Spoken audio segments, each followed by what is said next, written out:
Hello, good evening, good afternoon, depending on the time you are watching this. This is our presentation. Our group is made by Catherine Calla, Susana Olivares, and Hugo Fonseca. And today we will talk about the natural approach. We will talk about its theoretical background, its practice, how to put it into practice, and also we will give an example on how to implement this in reality. Okay, so let's start with the historical background. So, what changed? What happened? This approach didn't appear out of the blue. Good. Before this, we had the grammar translation method, which, as the name suggests, was centered on translating written texts and also was centered in the grammar and the rules that these dead languages, mainly dead languages, had. They were used for religious purposes, among others. But then, some linguists, by the end of the 1800s, they decided that this method, this approach wasn't very communicative, and they created this movement that challenged this view, and they started giving more value to speech, to pronunciation, inductive grammar, and meaningful context. So, in conclusion, they were pro communicative learning and acquisition. Good. This shift opened the door to natural and communicative approaches in ELT as a whole. So that is where the natural approach is situated. And why does it matter? Because, as I just mentioned, it is part of a wider historical move in which language is treated as communication before as an object to be analyzed. Good. So we continue with its origin and the evolution it's had. So the origins go back to the late 1970s, in which the professor of Spanish, Tracy Terrell, developed some techniques that he applied in his classroom. And this new approach was, as the name suggests, more natural. So he didn't want to push students to have an early production, so he respected the students' silent period. Why does it matter? Because when Stephen Krashen and Tracy Terrell joined forces, good, Krashen gave a theoretical background to the practices that Professor Terrell was um, applying in his classroom. So we have the theoretical and the practical part together, and this is reflected on the book The Natural Approach, Language Acquisition in the Classroom, where they state their proposals for this approach. And the evolution went from avoiding grammar explanation to a more balanced classroom where input has to be more balanced with a light focus on form, and they can work together so we can have better results. Good. And then we move into its main theoretical principles. Krashen uh, stated the following five principles in order to get better results. And the first one is the acquisition versus learning. He very strongly uh, stated that acquisition is a different process from learning. Acquisition is subconscious and it's developed naturally as it comes. Differently as learning, which is a conscious process, which is planned and has steps that needs to be followed. The other one is the monitor model, in which he states that the students can monitor their own language, they can edit what they say um, in a natural way, which is acquired, Good, but it should not dominate communication. So it just should help them when they feel they make a mistake, but just that. Then we have the natural order, which is related to how the language is formed and how the language is acquired naturally.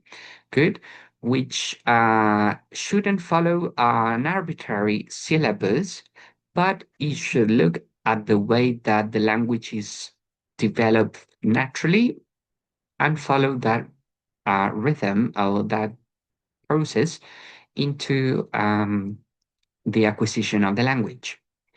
Another principle is the input hypothesis, in which he proposed that the input is very important, but it shouldn't be just input by the sake of it.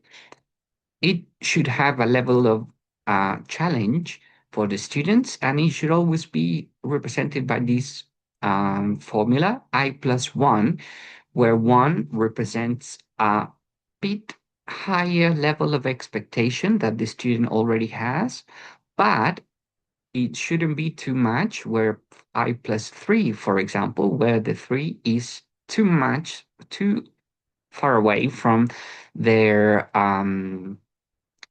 zone or proximal development. And but it also shouldn't be I plus zero, where the level of challenge is too little, too low, and it can affect the motivation of the students. And finally, we have the last principle, which is the affective filter. That means that um, the students can block their acquisition with these filters, and these filters can be surpassed whenever the climate of the acquisition is held helps. And these blocks are mainly anxiety, fear, and the lack or low motivation. Good. So, in simple words, student needs understandable language, emotional safety, and enough time so accurate production can reasonably be expected. And now we go with Catherine. Thank you, Hugo. Now I'm going to explain the classroom design. In terms of design, the natural approach changes the traditional classroom logic, and we focus on five main elements. First, the objective emphasize communications first. Students should understand messages and build confidence before worrying about accuracy. The syllabus is organized around topics, situations, and functions rather than isolated grammar structures. The teacher role is important. Is to provide input through visuals, gestures, real objects, and story while creating a safe environment. And it's the role of the teacher is not mainly a grammar explainer. The learner's role is to listen actively, show comprehension, participate gradually, and speak when ready. Students are not passive, but their first participation may be non-verbal, pointing, choosing, matching, moving, or showing understanding. This is especially relevant for beginners because it reduces the pressure of speaking before they have enough language. Finally, the instruction materials are not just decorations. They make the input comprehensible through pictures, objects, audios, story, teacher talk, and student-friendly tasks. Now let's move on the techniques and activities that support the natural approach. The procedure begins with comprehension, then move to the voluntary productions. First, students receive input through visual gesture, real objects, short stories, and teacher talks. Then, learners respond non-verbally. The student can participate without speaking. For example, they point a picture, choose an object, follow a command, or arrange images in the correct order. After that, they start producing limited speech, such as yes, no answer, either or choices, one word responses, or short phrases. Finally, when they feel ready, they move to open communication using pair work and personal answers. When the input has become familiar, they can produce short phrases and then communicate more freely. This sequence is important because it respects the learner's reading instead of forcing repetition from the first minute. Examples of these procedures include TPR commands, picture description, story sequencing, classroom service, and simple role plays. Uh, Now we are going to talk about the strengths and limitations. A balanced critical view is necessary for classroom decisions. It's important not to present the approach as perfect. The natural approach offers many advantages that contribute significantly to language acquisition.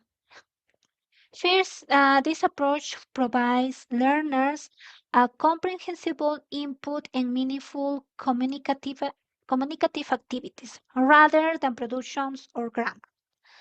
Learners are first exposed to language input before they are expected to produce it. This approach develops communication skills. Learners are encouraged to use the language in real life situations, lowers anxiety and supports shy learners, and works well with beginners and encourages motivation through interesting topics. However, there are some limitations. Accuracy and explicit grammar control may develop slowly, and this can lead to learners struggling with precise grammatical structures. Some errors may become fossilized if the feedback is never included. If teachers never pay attention to form, some students may become fluent but continue to make repeated errors. Another limitation is that large classes can make individual monitoring difficult. For that reason, a realistic classroom adaptation is to respect the natural approach principles but includes small moments of noticing or feedback after meaning has been established. After looking the strengths and limitation of the approach, now let's see how suitable it is in Chilean EFL context. And we have an important question where this approach can be especially useful today. In the Chilean EFL context, students often have limited exposure to English outside the classroom, so the quality of the classroom input becomes very important. The natural approach works best with learners at A1 and A2 level who need confidence before speaking. It is also useful when classes include anxious, shy, or low participation students. The approach can be useful as well in large or mixed level classes if the teacher uses routines, visual, and gesture to make the input comprehensible. However, it should not be applied blindly. If a school expects reading grammar accuracy, the natural approach needs to be complemented with guided practice. The approach should be used with care when the course is exam oriented, when classes are very large, or when the institution demands immediate reading accuracy. In those situations, it's necessary to be complemented with focused practice and clear assessment criteria. Now, Susan is going to continue with the presentation. Talking about the comparison with other methods, we can say that compared with grammar translation, the natural approach is much more communicative compared with the audiolingual, as you can see here. It does not depend on mechanical drills. Compared with CLT and TBLT, it gives more, even more importance to input and emotional red lines before production. This comparison also explained why this approach was influential, but also why later methods add output, task, and more explicit attention to communication in real-life situations. The natural approach became prominent because it offered a learner-friendly alternative to rule-heavy and drill-heavy teaching. It declines as a standalone solution came from the need for more interaction, output, and attention to form. In the next slide, we can see an original sample activity with the objective, which is students understand and use basic food vocabulary through meaningful input, visual support, and low pressure interaction. This is our original sample activity. It is a short and realistic for an AWOL class. The teacher first gives input by showing some food cards or real food. Students do not need to repeat immediately. They can show comprehension by pointing or choosing. Then they listen to a short story and match pictures. Finally, it is original because it combines, the TPR listening is and voluntary speaking in one communicative sequence, as you can see in the explanation from 1 to 5. Beginning with comprehensible input, the TPR response, the listening story, the pair mark word play, and finally the exit ticket, where students show one card and say one voluntary sentence. It follows the natural approach sequence because it's from input, comprehension, limited output, and voluntary communication, what is the most relevant point here to focus on. That's why we believe that this approach is the more suitable for any class students. In the next slide, we have the audiovisual support and implementation. And this phrase is really relevant because materials should not be decoration. They must support arguments. The rubric asks for audiovisual materials, but the key is not any random videos. The material has to support the methodology. For example, the TPR demonstrates comprehension before speaking. An audio story demonstrates input. Flashcard and Relia demonstrate how meaningful or how the meaning becomes clear. And finally, the live micro demo is how useful because the audience can experience the procedure, not only the theory, or hear the theory, sorry. So for every content slide, use one visual audio cue and explain why it illustrates the methodology. This is directly supports the audio visual materials criterion, aligned with the task requirement. For example, audiovisual example must enrich and support key arguments. Finally, we can show you in the last slide the reference.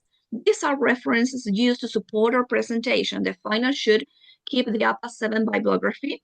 And in the slide citations, because the rubric gives specific points for APA norms, and for uses references to support our arguments.